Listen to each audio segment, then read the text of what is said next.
There is an illusion of choice that's maintained when you can have 100 channels on your cable system, and how many movies did the studios release a year now? All these different studios, and the music industry with so many labels, and magazine stands that go on and on and on forever. Well, the owners are a handful, 5, 6 different companies. And that is a very dangerous development for those of us who believe in a vibrant American democracy. Fewer and fewer people vote.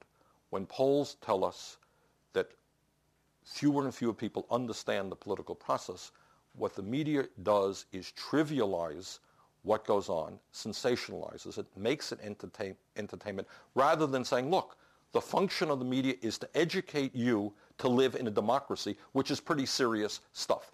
You got a media system that's basically a subsidiary of corporate America. That's all it is.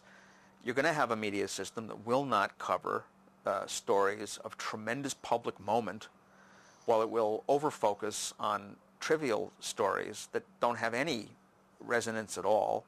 In terms of the political process, you ask yourselves, what are the most important issues facing our country? Why is it? Simple question. With all of the growth in technology, with all of the wonderful globalization and free trade, all of that stuff, all of the increases in education, why does the average American today work longer hours for lower wages than was the case 25 years ago? Simple question. Do you think it's seen on television very often? What about the morality of 1% of the population owning more wealth than the bottom 95%?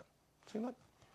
In a New York Times editorial, Princeton economist Paul Krugman addressed one of these little-mentioned issues. According to the nonpartisan Congressional Budget Office, between 1979 and 1997, income for families in the middle rose 9%.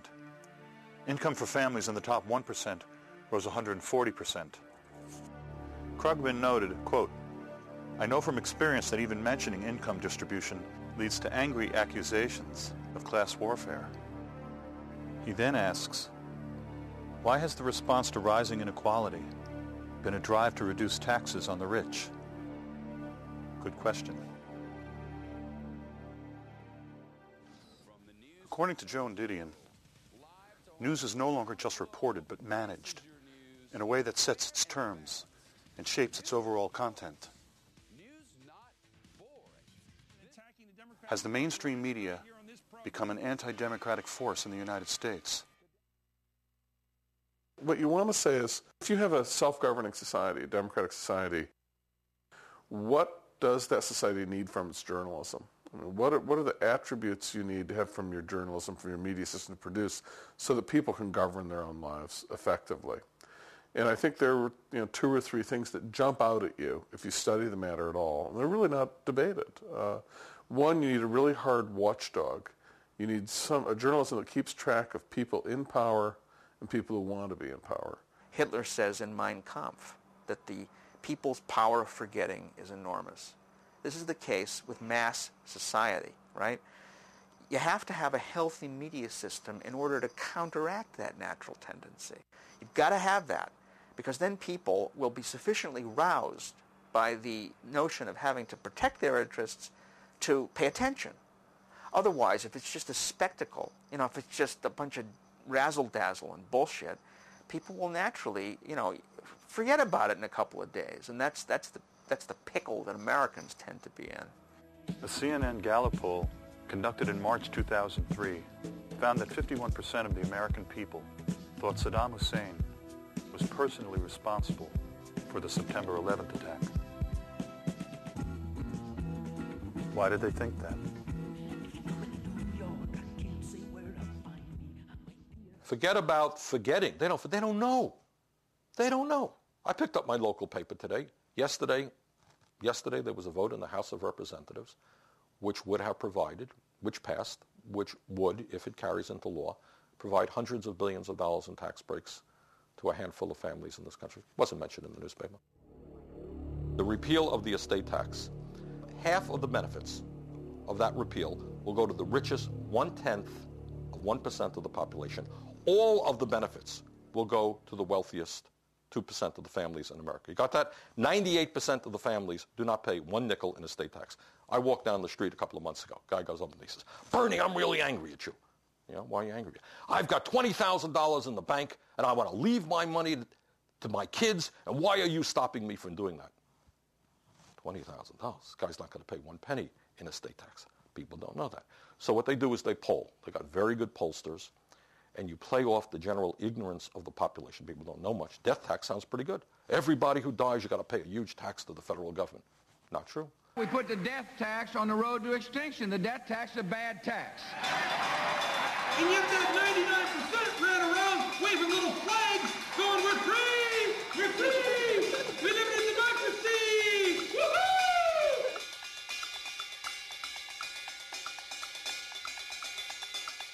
Your job is, if you're at the network, to cover the basics. The basics mean that government, the entire federal government with millions of employees, is boiled down to the White House and the Capitol. You have a reporter at each place, and they're on every night. And that's the extent of your federal government news coverage. It's idiocy. Shocking. It's shocking and it's pathetic. And so you can have an SNL scandal that goes on for years and no one notices because that's an obscure, now defunct agency called the Federal Home Loan Bank Board. Well, how many reporters do you think are down there covering that? Hardly any. If a member of Congress gets an appropriation for $58,000 in order to put some funding into a house or something or into something in his community, it's liable to make the front pages. Congressman Jones gets pork, $58,000 for this stupid project, headlines. But when you spend hundreds of billions of dollars, it is more likely that the hundreds of billions will not be covered than the $58,000. How did journalism get this way? To remove controversy from story selection. So you can't be yelled at for why did you put this on the front page and didn't cover some other story. There becomes a tremendous reliance upon official sources as the basis of legitimate journalism. This was a new thing. You know, in 1875, if the governor said something wacky, a newspaper editor would say, I'm not going to cover that. It was stupid. Newspapers, they don't invent stories.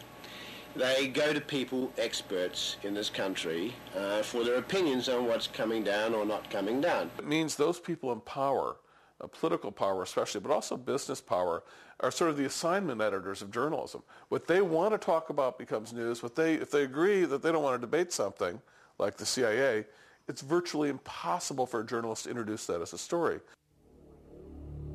If the media had been on the job during the 2000 election, for example, if they had reported what was actually going on and reported it with all due emphasis and repetitiousness, kept on the story day after day. I don't mean the occasional piece on page 10 of the New York Times. I mean appropriate coverage where you follow the scandal. If that had happened, Bush Cheney wouldn't be in the White House today because they weren't elected. They stole the election. The range of inquiry by journalists was strictly determined by what the official sources were saying. In this case, the Gore campaign and the Republicans, the Bush campaign. And journalists basically, their credible journalism volleyed between these two positions. Now, the problem with that was very simple. The two sides were playing by very different rules, very different game plans. On one side, you had the Republicans, and they were committed to winning this election no matter what. Principle be damned. They were taking power, period. That underscored everything they did. So there was no commitment to being principled whatsoever. One day, if you got the right ruling by the state Supreme Court, it's clearly a state issue. The ruling 2 days later goes against you. The exact same people say it's clearly a federal issue. There was no sense of shame. The point was you wanted power, period.